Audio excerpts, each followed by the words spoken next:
that the Pope issues dedicated to climate change called Laudato Si.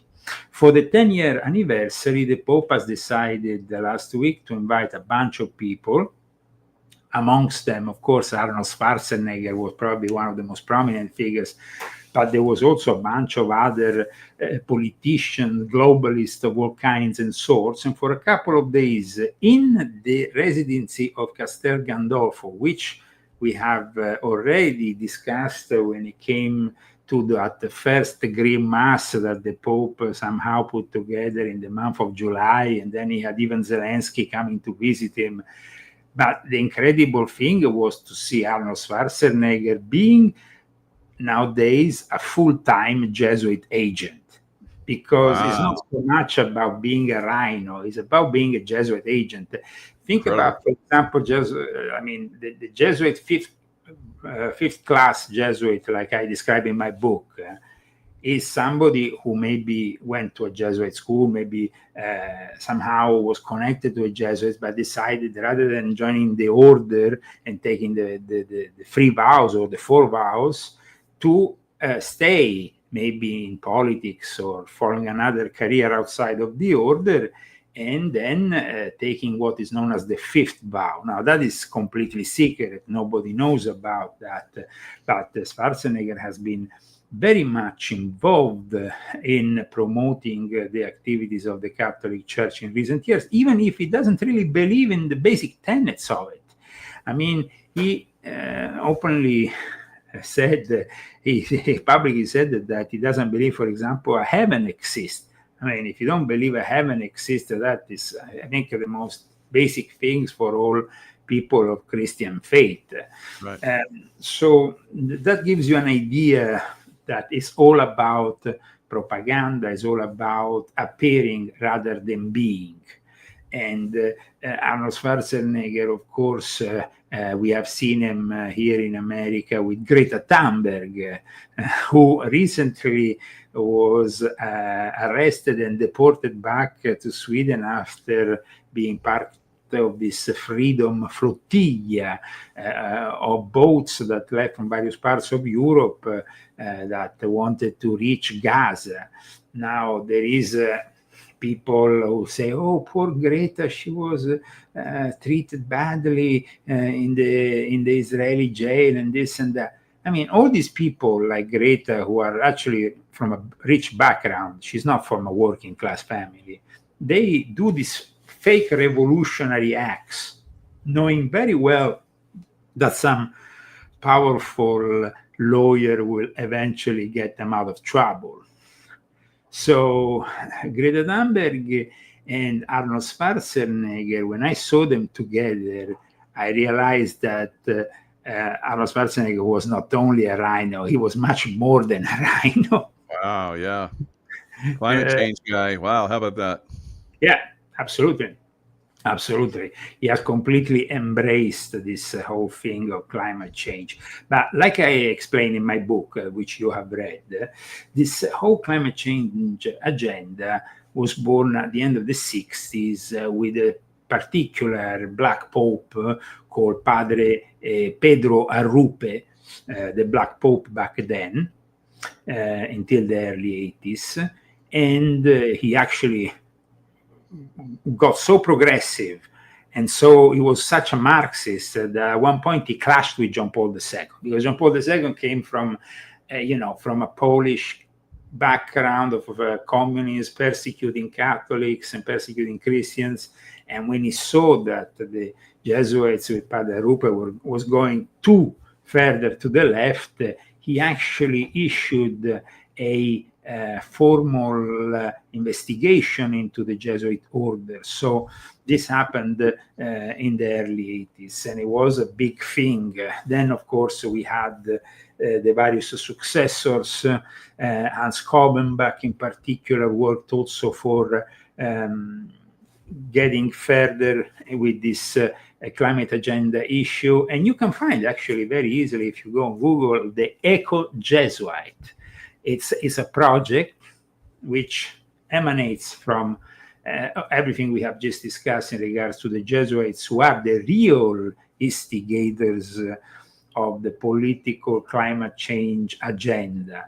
I mean, if you went to a politician in the 60s or 70s and talked to them about climate change, they were, they were laughed in your face. They would have known nothing about it. If you remember, it was the first one to really bring this attention to the mass. This to the attention of the mass. It was Al Gore, not to a certain extent, but it was in reality behind the scenes the Jesuits who really tried to push the lie of climate change, because let's discuss it in detail. What does it mean, climate change for them? It means that in the future, they will be able to reimagine the state and work in what Tony Blair's Institute has depicted as a blueprint for a global techno-dictatorship, in which you can, and I'm talking here, what you're showing now is the most recent Black Pope, the one who is presently in charge of the order, Father Sosa, who is another communist from Venezuela, out of all places. So I mean, Wow. it's going to be a little bit weird to see what's going to happen if we enter in an open war with Venezuela, as it seems like. When the Jesuits first were activated by the Pope, was the leader of the Jesuits, was that when they got the moniker of Black Pope? Okay, what happens is this. Let's go back at the beginning of the history of the Jesuits. We are basically in 1540 when the order eventually will be approved and sanctioned as an official order of the Catholic Church. In the early 1540s, they start their mission. Previously, they were actually judged as heretics because the way that Ignacio Loyola, the founder, he was connected to the Alumbrados. The Alumbrados were the Illuminati of the time, who were practicing Gnosticism, Islamic mysticism, the Kabbalah. Yeah. So he was arrested more than once by the Inquisition. He was investigated. Inquisition, then, yeah, the Inquisition, the Spanish Inquisition, not any Inquisition, the Spanish Inquisition was the ultimate Inquisition, the one that Monty Python always depicts in their parodies. The Spanish Inquisition is the one that goes after him. But what happens is that because he writes these spiritual exercises after having some kind of mystical revelation in front of the Holy Mary of Montserrat, which is a beautiful place outside. Oh, yeah, that's incredible. You spent some time there, didn't you? Yes, I spent some time there when I was very young. Wow. It was a fantastic place to go and visit, but also you can really breathe the spiritual appeal that maybe draw him to do what he did after. Because at that point, what happened is he wasn't a priest. So he couldn't really practice the things that a priest can practice. And so the Inquisition said, you need to tame it down. You need to just, And so he escaped and went to France. In France, with other friends of his, he established the nucleus around 1530. They went and established in the middle of August the original nucleus of the Jesuit order, the Company of Jesus. But it took them many years to actually have the papal approval.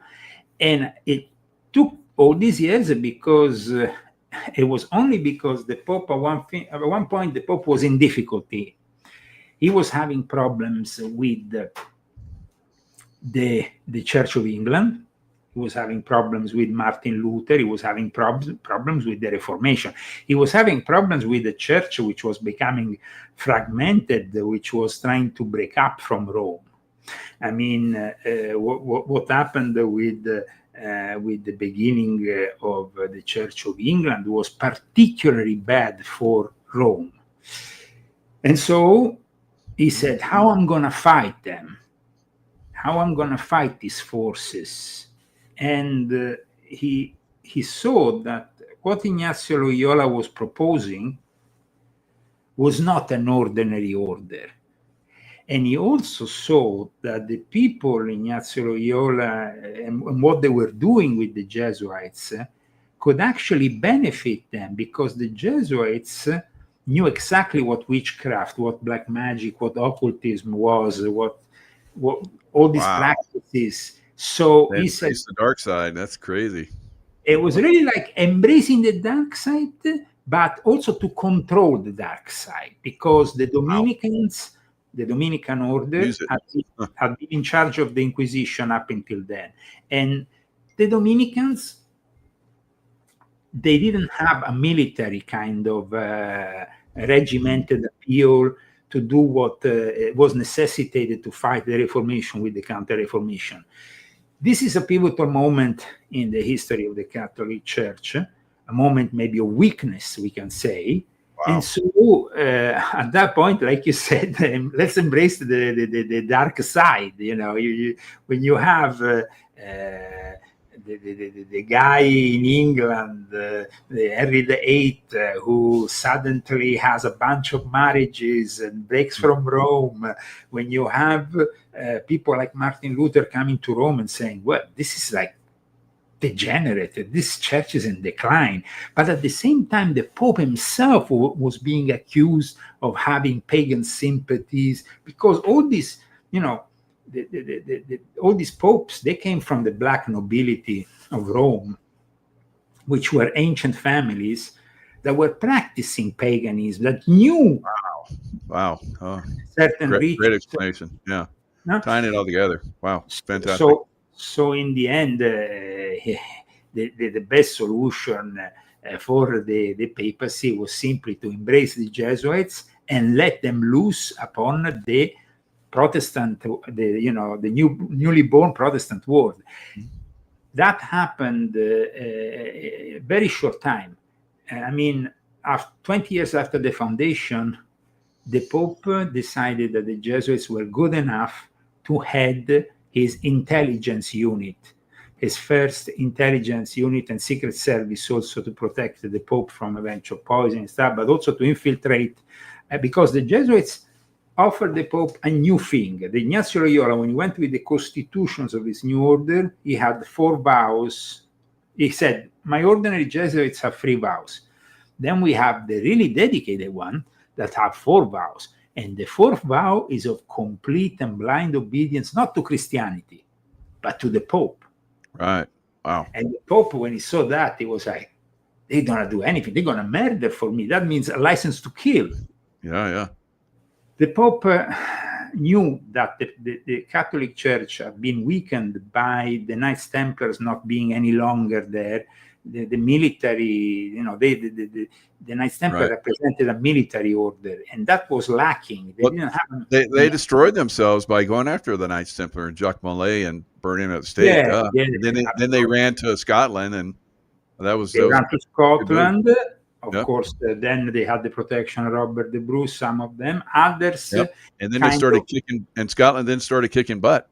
So, yeah, absolutely. But Knights also, were there. Yeah. But the Knights Templar also merged with other orders in Portugal and other parts where they were also present, maybe not as publicly as they were in Scotland. In Scotland, they became, and he was actually one of my ancestors who was from the Lyon family, who I've mentioned in volume 12, who was a marshal of the Knights Templars, who went to Robert the Bruce, and then their families became involved with each other, and actually they married with each other. And so from that, this descends then the Lyon family of the Queen Mother of England also, which official castle is in Glamis in Scotland. Wow, so, I didn't know that it came all the way from Robert the Bruce, that time frame. That's pretty impressive. Yeah, yes, wow. Absolutely. And so what happens is that at that point, England also was, let's say, having problems, though, because their war later on waged against the Vatican needed a form of intelligence and of a secret service. This, of course, a couple of centuries after the Templars' demise, so later on with Queen Elizabeth. That's when John Dee became 007. That's when they unleashed the first form of British intelligence, which is a precursor to the model for James Bond. I mean, James Bond is itself a name that refers to the Masonic symbols, Joachim and James Bond. But it's like also in regards to Freemasonry. Freemasonry comes partly from Scotland because those Templars got involved with the Scottish aristocracy and spearheaded the very early forms of Freemasonry. In this inaugurating the first lodge, Eredom of Kilwinning. Now, I will say that aside from all this, the Jesuits understood that the Templars had been a force that they could imitate, but they didn't want to be a military order. So when they established their order, they have a general. The Jesuits have a general, and that's one of the few orders. Now you have a general, it's very military. The approach is military. But they don't have, like the Knights Templars were warrior monks. They were going around with the swords. They were visibly military. The Jesuits could be more in disguise. The Jesuits started to practice the art of disguise, of dressing up like the locals. You will find them dressed up as Muslims in Muslim countries. You will find them dressed up as a Protestant. They will have to adapt to the local people to not generate, because their work, especially for the Jesuits of the Fourth Vow, became of infiltrating and trying to instigate a revolution against the Church of England. Guy Fawkes Day, that was a Jesuit product. Wow. So, I mean, it's like they really were at the basis. Now, in regards to Freemasonry, of course, followed up, matured, but then Freemasonry eventually also got under the, any organization from the Rosicrucians to the Freemasons, once they started to have success, they will be infiltrated and manipulated by the Jesuits. And so that's why I wanted to write this book as the last book of my installment, because they are the ones who control the whole system. Now, Pope Leo is a pope, an Augustinian pope, from an Augustinian order. Now, Martin Luther was from the same order as Pope Leo. And he was placed there, so almost like a way for the Augustinian order to pay the penitence for what happened hundreds of years ago and bring back all those churches. And now we see, just the other day, the Church of England has nominated the first woman Archbishop of Canterbury. Have you seen that? No. Wow. She is not only a woman, but she's a feminist, and she's a pro-abortionist. So the Church of England is going full woke. I mean, it's like a nightmare, because we have seen millions of people marching with Tommy Robinson against the Islamic threat, and we expect some kind of Christian, revival. But you can't have a Christian revival if your own church is made up of this kind of people who are in bed with the one world religion, because that's what Prince Charles is, one of the biggest globalists at the moment.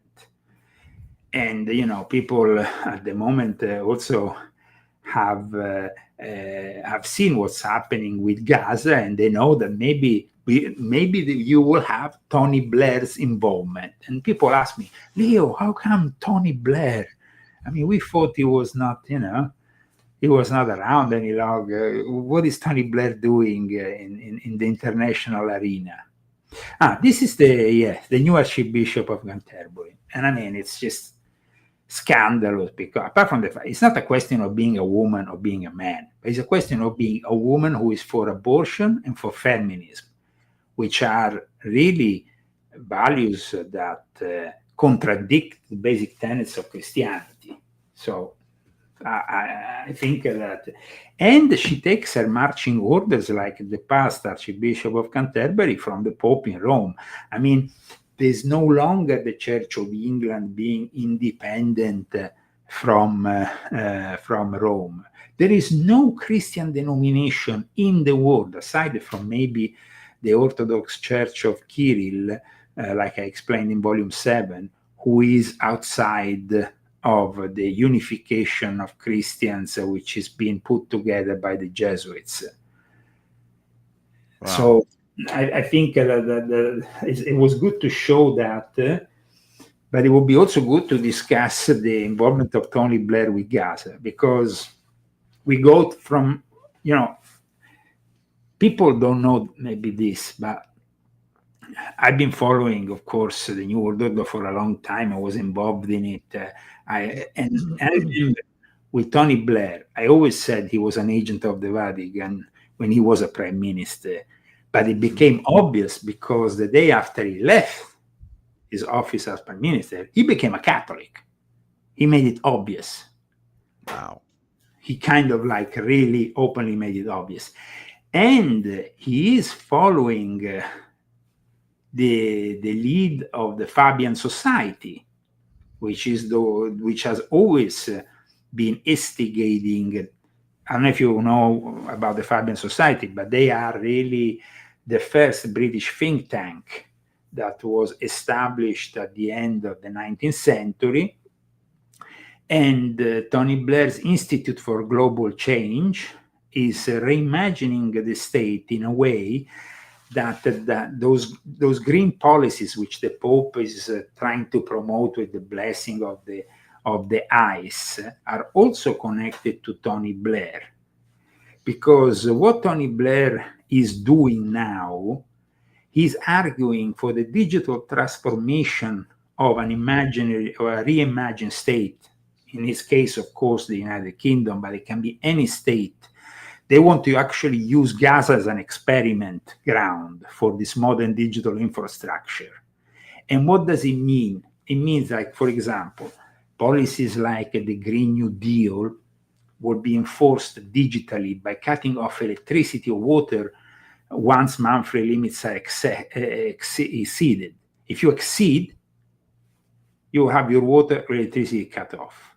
Not only that, they want to create like a credit score system. So, for example, if you exceed, you will have your own flights canceled because they will say that you have already generated enough pollution for the month and you can't take a flight. Mm-hmm. So you will be forced to deal with so Blair has described this as a little work of persuasion towards modernization. But it is basically the normalization of a massive surveillance police state. And in all this, we have Peter Thiel, who talks about the Antichrist. With him, he's one of the protagonists with Palantir. So, I mean, everybody here is really not being honest with the people who, of course, are pushed towards a diabolic scheme, which, as you know, I've already discussed years ago in volume 7 of my Confessions. And this book is another book which I know you have read. But the thing is, the ideological roots of Blair's vision are to be traced in Anthony Giddens' book, which came out in 1998, called The Third Way, which advocates for this technocratic transformation of socialism. So the problem here is we have a Pope who is blessing a block of ice. We have Schwarzenegger who is there doing his propaganda stunt. Then we have on the other side another Catholic like Tony Blair, who is also a Jesuit agent of the fifth class Jesuit agent. Because and he showed that when he, like I said previously, became a Catholic just the day after, I think, he left the office in Downing Street. So that was pretty obvious. what's going to happen with Gaza, I've written a book, volume 10 of my confessions, about the eternal conflict in the Middle East. And of course, they might now reach a deal in Cairo tomorrow night. That's what's apparently going to happen. But like I explained in volume 10, it always happens in Cairo because that's the home of the Cairo Lodge, which controls the Middle East for the Illuminati. Wow. So we're going to have maybe a normalization that is required maybe at the moment for them, so they can then start an experiment in Gaza, which of course will be under the control of Tony Blair's technocratic vision. And Blair described himself as a follower of the ideas of Giddens. And he is, we can say one thing about what is happening here. This is, to say the least, despotism of the worst kind, because they think that they have fooled people in a way that we're going to believe them. We're going to believe our masters. So it's very sad to see, though, that the ignorance that unfortunately they've been able to push and the backing of powerful globalist partners like, the UN, the Gates Foundation, the Rockefeller Foundation, they are ready to implement the next level control system in this world. And they want to do it for 2030, like I always said. So do you think we'll be able to educate people and push back on that? The only opportunity that we have is to convince enough people to break up and create an independent state that will not embrace that kind of technology. Remember, though, that this technology is very insidious, because even the creators of AI are saying that once the genie is out of the bottle, they can't control it. But that's why we need to promote the idea of a society without AI in the control rooms, because what they are promoting is to have the AI present in the control rooms of power, being political, being religious, being the education of our children. That's what's happening here, unfortunately. And it's sad, but and then the Pope, of course, now has just met with the people in charge of the US Bishop Conference. He has just done that. He has done that basically just like I predicted. You remember in my book, I write that Pope Francis, before entering the hospital, which he will spend a lot of time in, one of the last things he did was to write to the US Bishop Conference to oppose Trump in any way, shape, or form. Now, his successor has met with the American bishops in the Vatican and today, and urged them to speak out against Trump. Wow. Against the deporting of millions of illegal aliens. And you see, like I said, it's a confirmation of everything I always said from the very start. 50 minutes after he was out, he was out of the window and he was confirmed as Pope, I said that. Yep. I said it publicly on the Alex Jones show, which is a big platform, so anybody can go and see, because we had like 1 million shares on X when I said that, and everybody was kind of skeptical. Not everybody, but a lot of people, especially conservative and traditional Catholics, were hoping. But like even the Wall Street Journal has said a few days ago, the honeymoon with the traditional Catholics and Leo has finished. So now it's pretty obvious that that the Pope is, because he was recruited by the Jesuits. He was brought in South America. He was brought to the Vatican in 2023. He was prepared for his role as Pope. And when the US Bishop Conference and its members were there, actually the ones who were cardinal electors, even Dolan, he didn't even know who this guy was. He never saw him. He came out of nowhere. But the Jesuit has said, this is the guy you have to vote. That's it. It didn't give any options. They forced, their decision, and everybody accepted it. So now it's obvious what this the rhetoric of this Pope. It's I think even worse than Pope Francis, because in a way Pope Francis was kind of open and less insidious about who he was. He was a Jesuit, he was acting as a Jesuit. He was the first Jesuit to ever become Pope, and he was very much open about his leftist inclinations. But let's not forget who is generating the murder and chaos in the streets here of America. Let's not forget who is behind Antifa, because behind Antifa you have, amongst other figures, Alex Soros and George Soros. Now, Alex Soros, as soon as he was nominated for the Open Society, the first thing he did was going with Bill Clinton to the Pope and received the Pope's blessing. So you see how powerful the Vatican is. And of course, the factor that we're talking about in this article about Texas Bishop reminds me of that Texas Bishop who instead was kicked out of his role simply for criticizing the Pope, simply for criticizing the transgenders who he.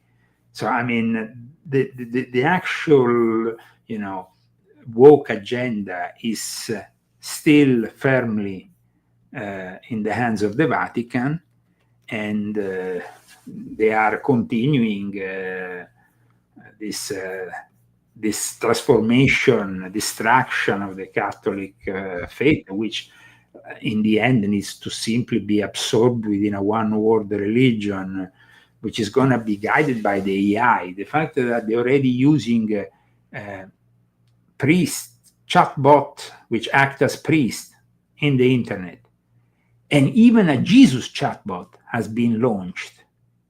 So you can actually virtually talk with Jesus, which is an insane thing. If you think about it, you are now able to talk with Jesus through a AI chatbot, AI-generated chatbot.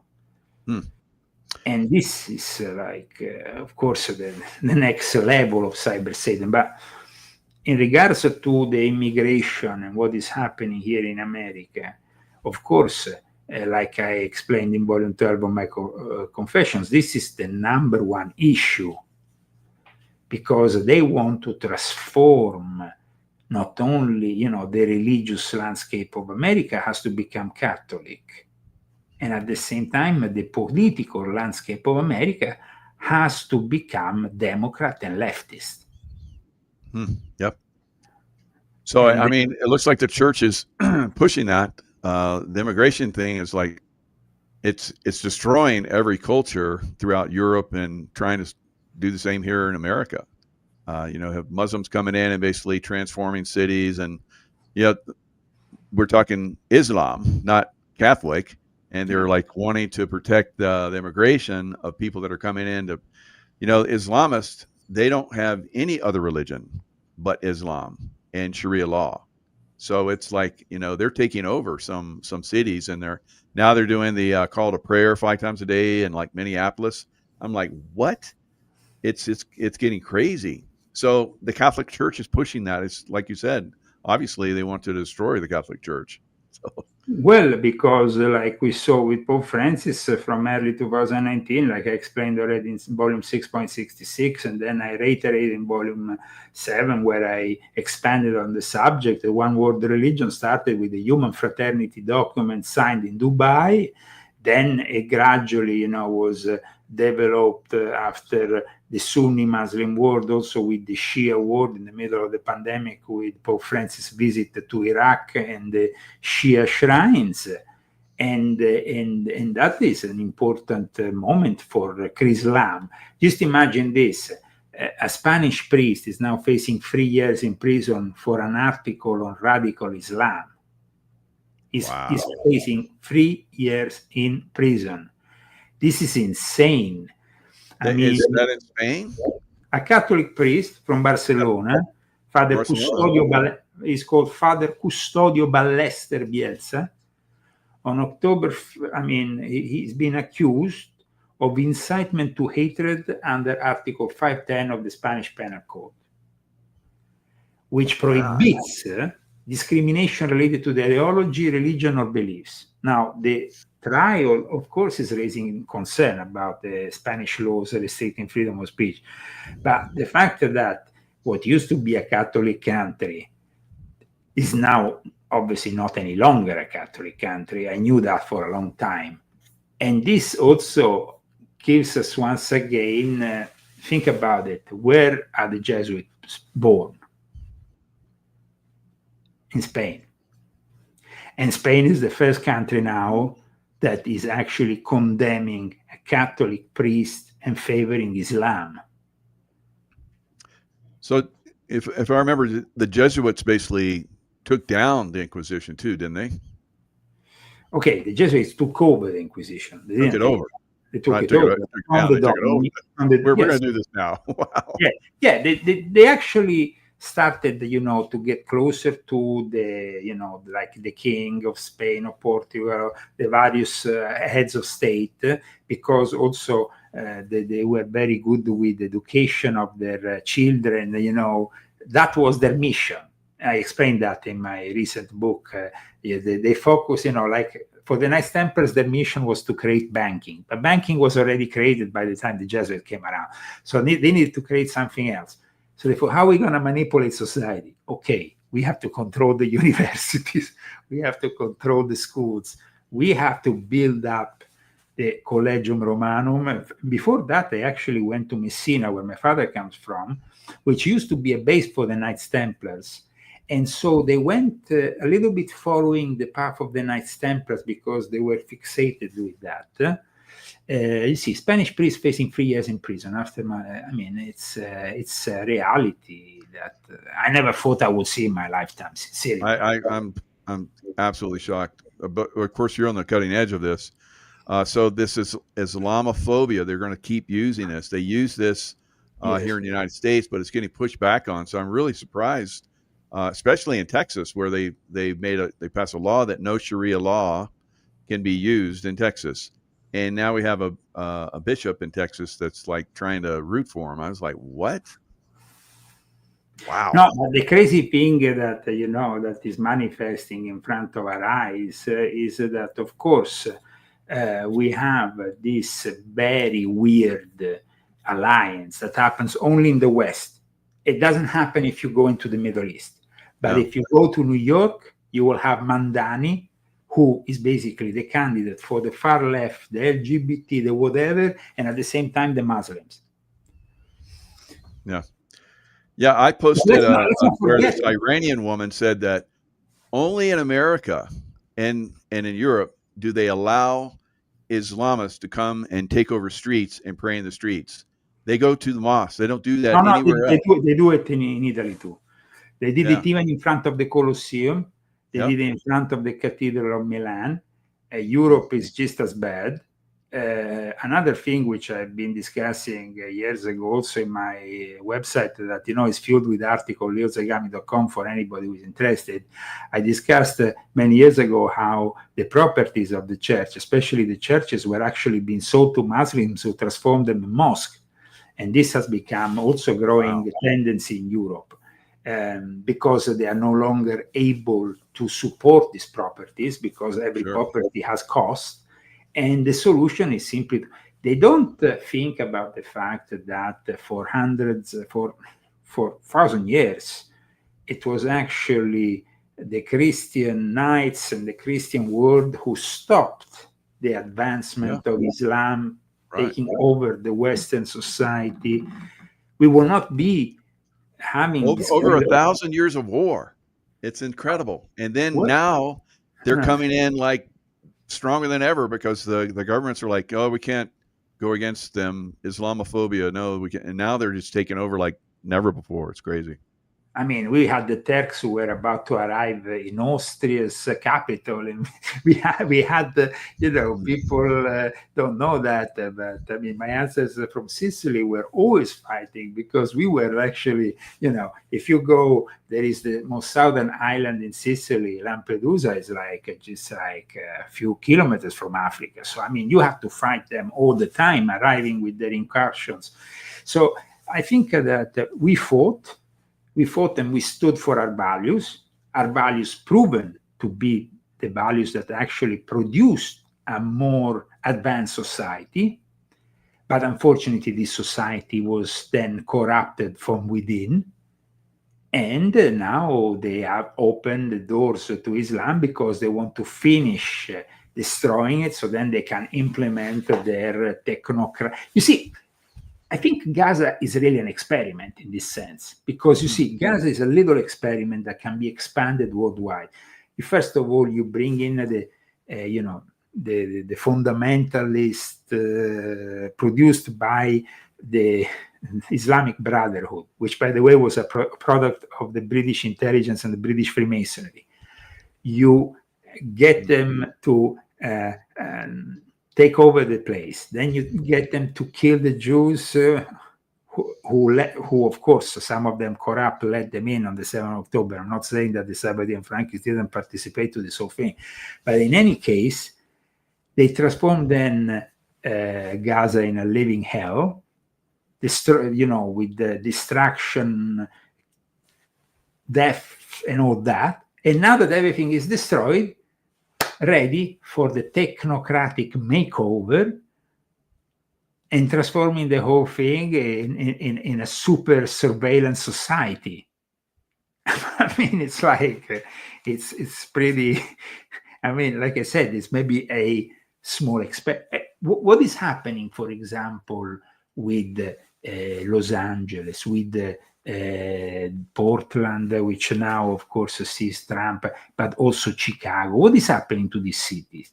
They are really, literally getting them on their knees, and there is no reason to do so if the reason is not much more insidious. And I've discussed it for years in my book, is to basically then take over the show and produce the smart towns with super surveillance, super control, all in the hands of the AI, where no criticism is allowed, and where you have to bow down to their own one-word ideology and what they are forcing you into believe. So it's quite, though, paradoxical that only here in the West you see this crazy alliance of queers, Muslims, that will not be possible in any way, shape, or form in the Middle East, because you transfer a gay pride march in the middle of the Middle East, and they will get stoned, killed, murdered in the matter of 10 minutes. They will die. They will die. Yeah, absolutely. Horribly. So this is it's a compromise that happens only because there is a very sick purpose to this whole thing, and is to destroy Christianity. On one side, you have, of course, the woke ideology, the anti-Christian woke ideology. On the other, you have, of course, Islam, which has always been anti-Christian, because that's the tenets of their religion. Of course, they have Jesus, a different Jesus, but it's still Jesus in the Quran. But you always have to bow down above anything. There is the Prophet Muhammad, which is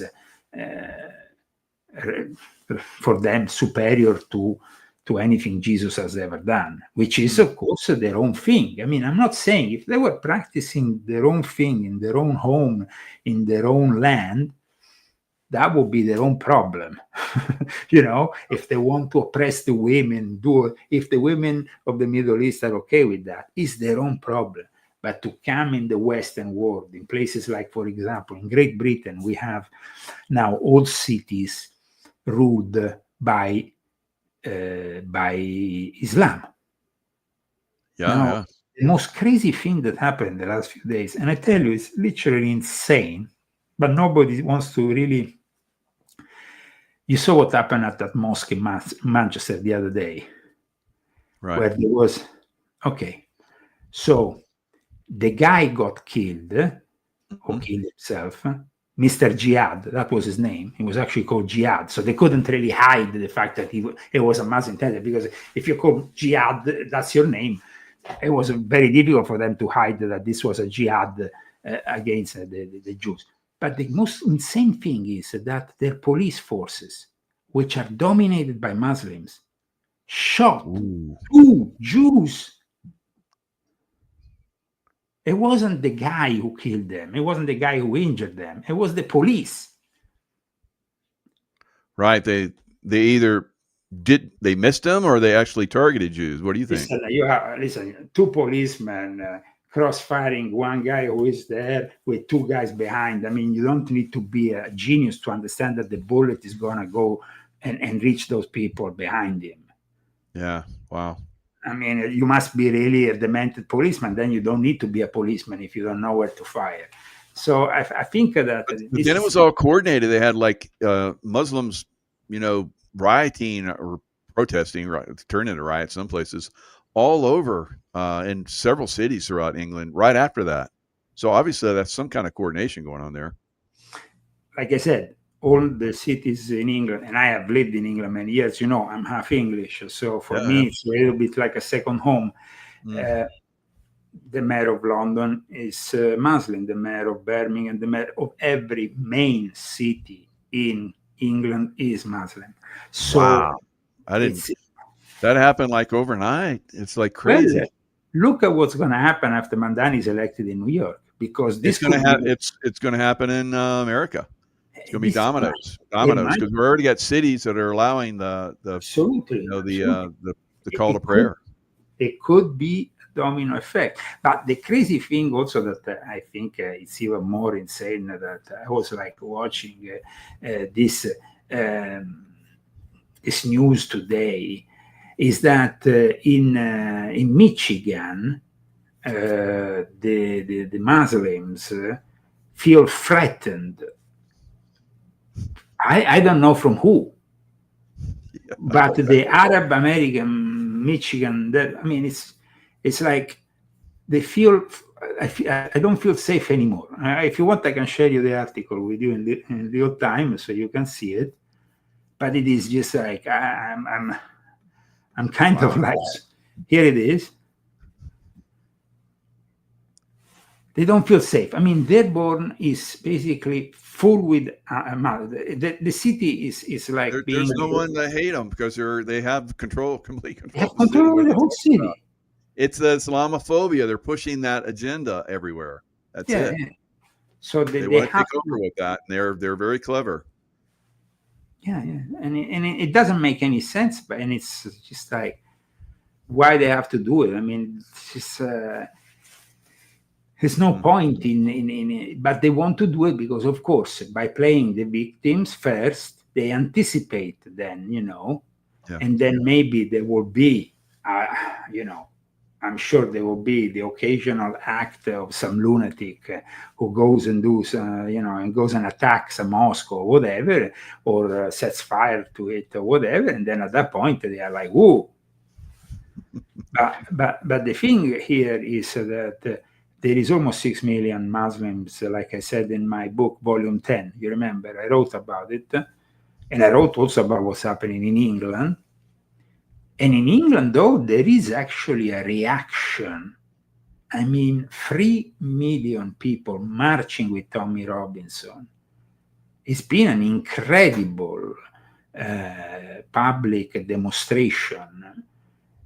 And a lot of people from England thank me for this book, for the clarity that I have presented this book. We did some good shows on this. That was good. No, but because it is a very important topic, and also it's a topic that people don't want to discuss. The fact that Islamic Freemasonry exists, but nobody discusses it in the Middle East because, of course, it's not in their interest. Their interest in the Middle East is to criticize the alleged Crusaders and the Jews and the state of Israel. I'm not saying that the state of Israel is made of saints. It's a Sabbatean state, like my friend Barry Kamish used to say. But in fact, as you know, I've cited my friend Barry Kamish, the late Barry Kamish, in volume 10 of my Confessions. And it is, of course, there is a lot of compromises that are going on. There was actually information that confirmed that on that 7th of October, there were members of the IDF, from the Shin Bet, or Mossad, who knew that what was happening and did nothing to stop it. So, it's we have to be open and honest with everything. We can't be blindly supporting this or that in this game, because it's cleverly orchestrated so that when you put on the TV, you are almost like in a stadium where they're playing a football or a soccer game. Oh yeah, this, oh yeah. And they want that. That's what they feed of. The egregore, the thought form that we generate with our hate, with our ideas, is part of what they also, like vampires, absorb. No, so and it seems somebody made a good point. They visited Morocco and Turkey. I've been to Turkey as well, and the Muslims there are very sincere, beautiful people. There's no listen. If you left the Turks with the Ottoman Empire, because you talked about wars, and there were wars, and the Turks also waged wars at one point, and they had to be stopped because otherwise they would take over the whole of Europe and make us bow down 5 times a day.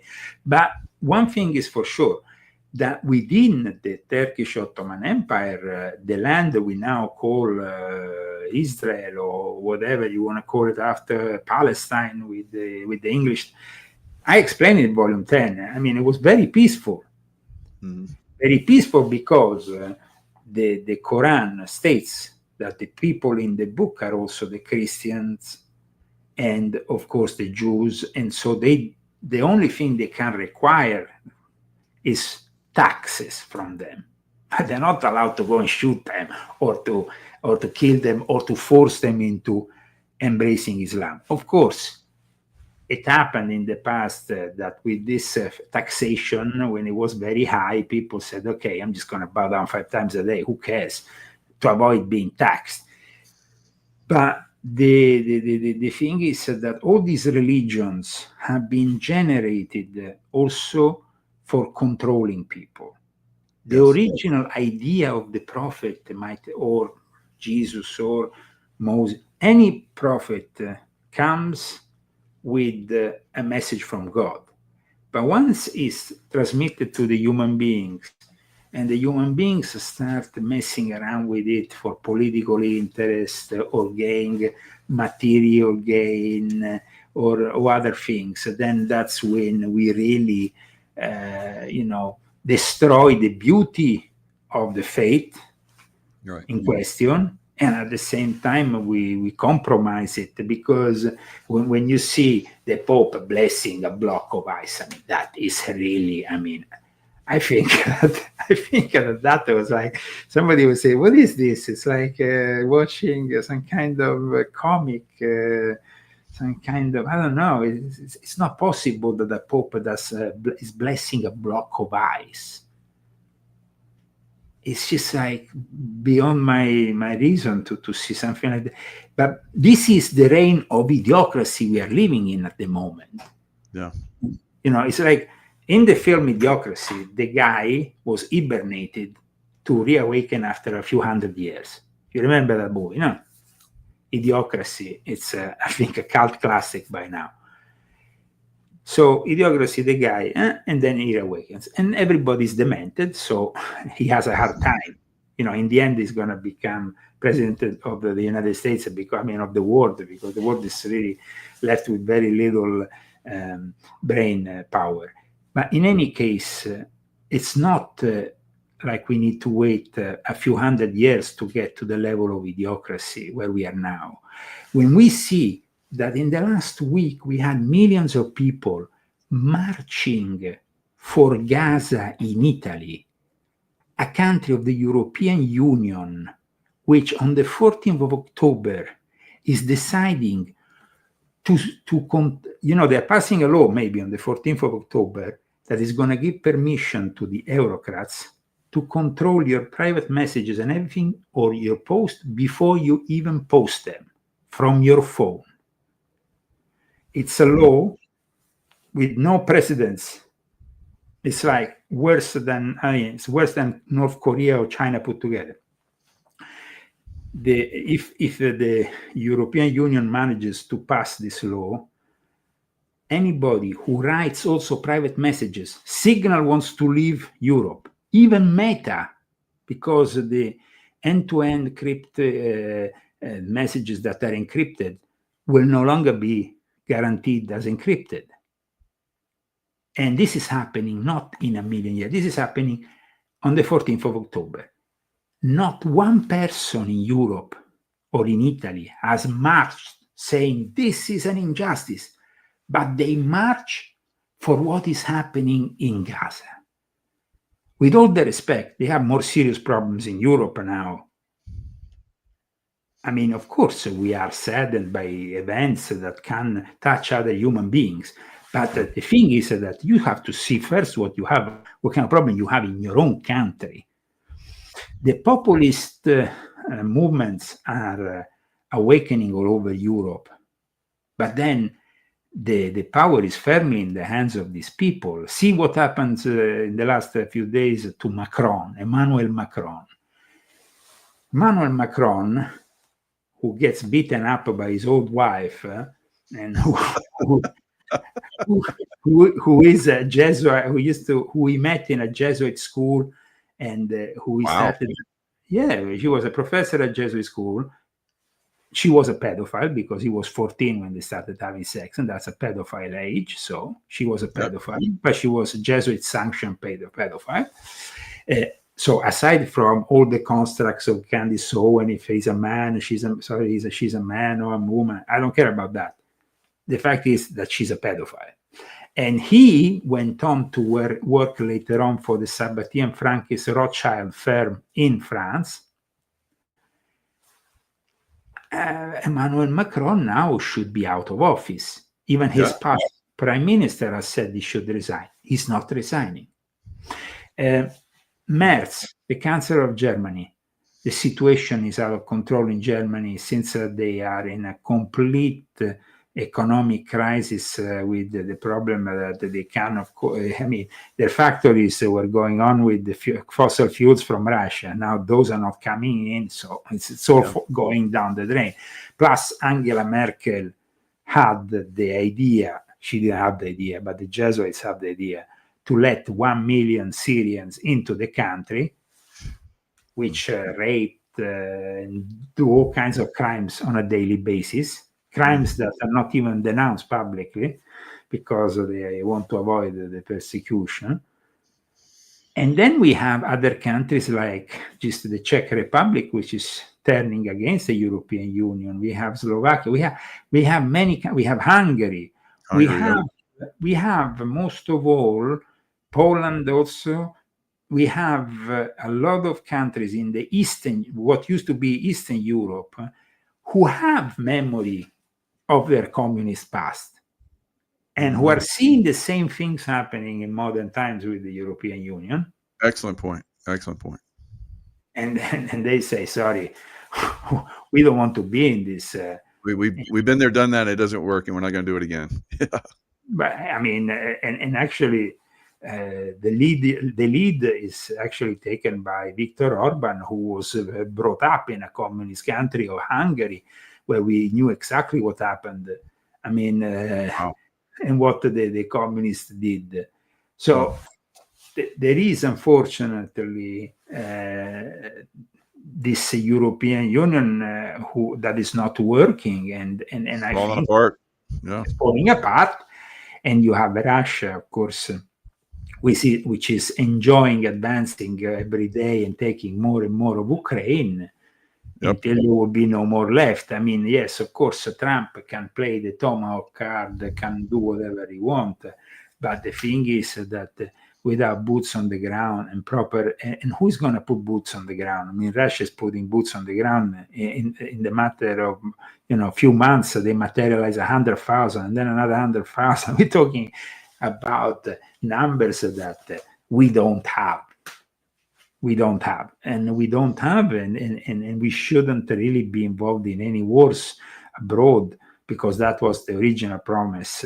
So we shouldn't even think about going to Venezuela and start even there another nightmarish war, because okay, we have some oil to gain, but come on, guys, it's always about giving money to the military industrial complex and then to the big pharma.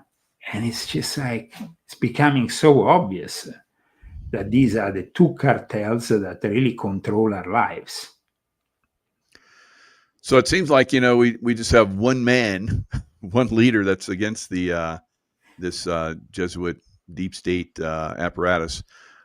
So here you see President Trump is climate change is the greatest con job ever. I remember seeing the speech. It was really good. Yes. So, he's pushing back on them. What do you think happens? Well, it happens that at the moment we see an international globalist front which simply accuses him of being a nut job, and though we have also more and more countries that see that the reality of what Trump says,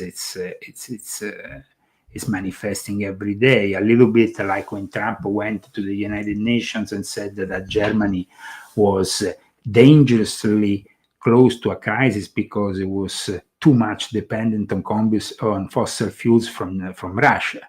He said that many years before this whole crisis erupted. That's right. And they laughed in front of, to him.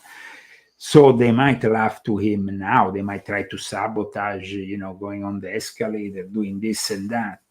I think that Trump needs, though, first of all, to make it clear in the big, beautiful bill and in the current crisis that is blocking the government with the government shutdown, that Americans will be always guaranteed first any medical treatment, not. And that is what is missing here, because to cut everything and to make people like me or the average Joe increase his medical bill, it's not the illegal. I'm not an illegal. I'm a guy who pays tax. You are a guy who pays that. We should be the ones who be taken care from the big, beautiful bill. And unfortunately, this is not really made clear. So Trump needs to make certain things, I think, a little bit more clear in order to have the popular vote supporting him again in the midterm elections. Yep, I agree. Yep, and we're having all these cities are probably going to be filled with military to try and get them under control. So it'll be interesting midterms. But at the moment, what is happening is simply that Trump is waging war against the mercenaries of the New World disorder of Soros and company. And Antifa is a terrorist organization.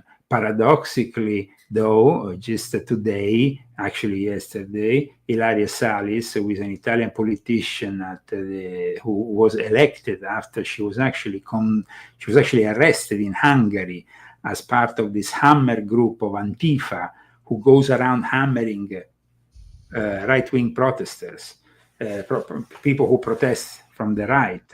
And she literally hammered the guy who was nearly killed. Yeah. And now they gave her immunity because the excuse is they don't trust the Hungarian judicial process.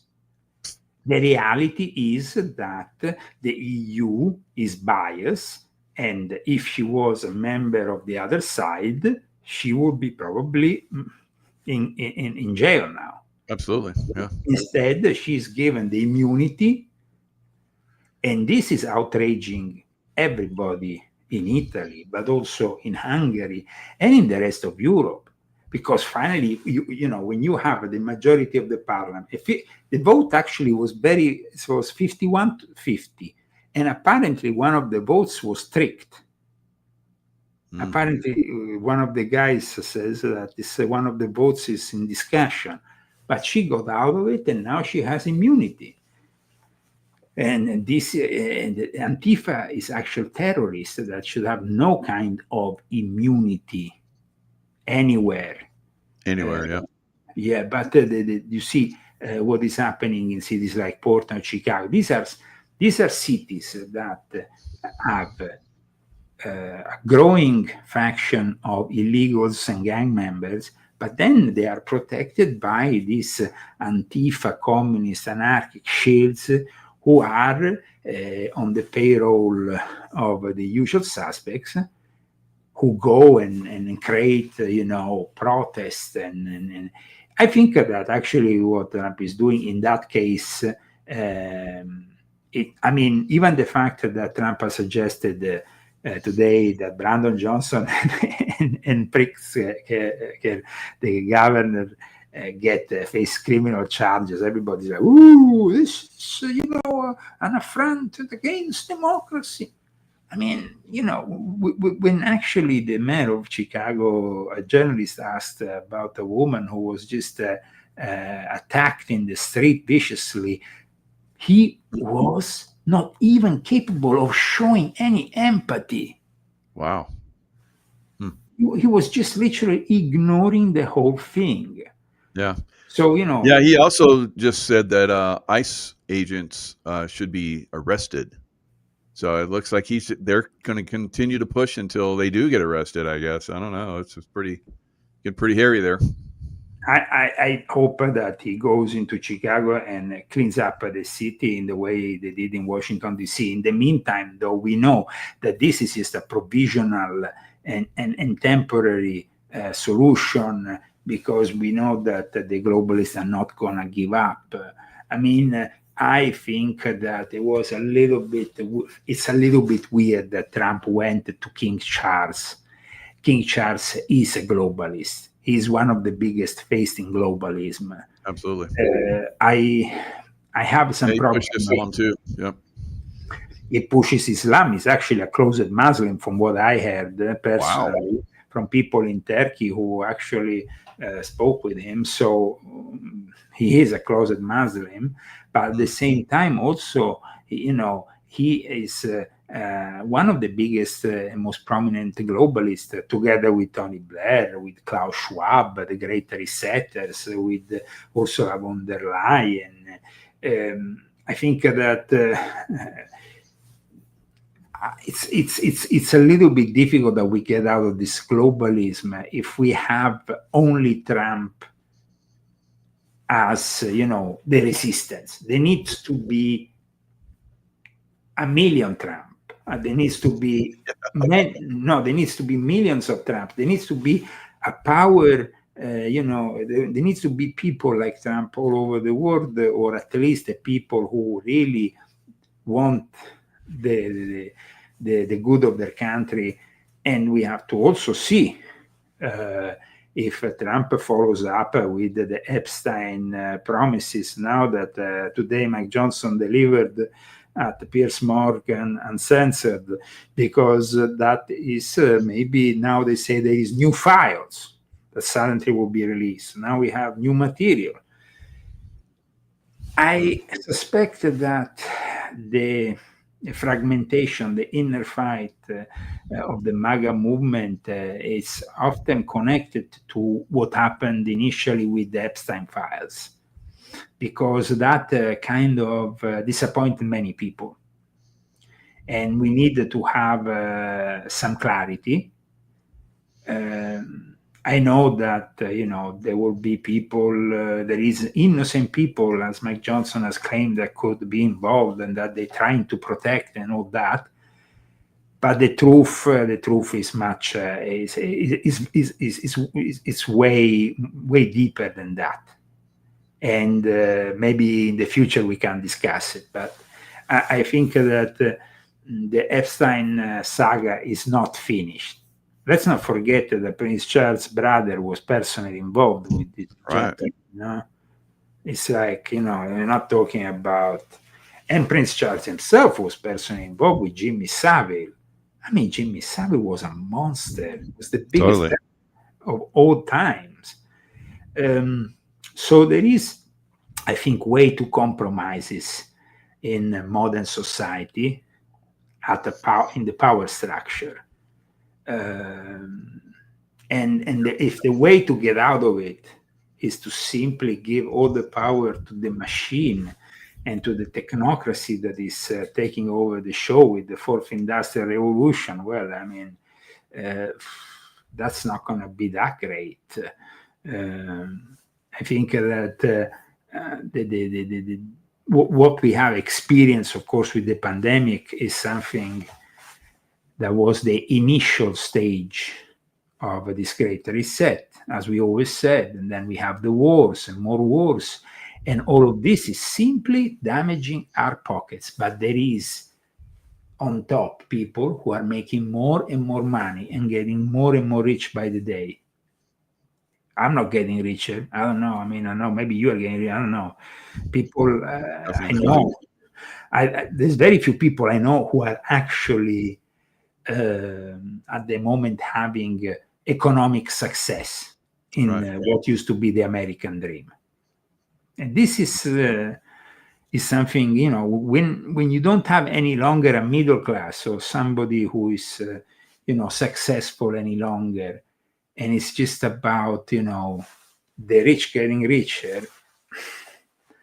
I think that the next step for Trump to evolve and leave a positive legacy will be to actually spread more evenly in a way that then people like Mandani can't come with their socialist communist bullshit, because America and what Mandani is offering, I mean, it's like a few decades ago, if a guy like Mandani gave a speech like the one he just gave, people would be like, whatever.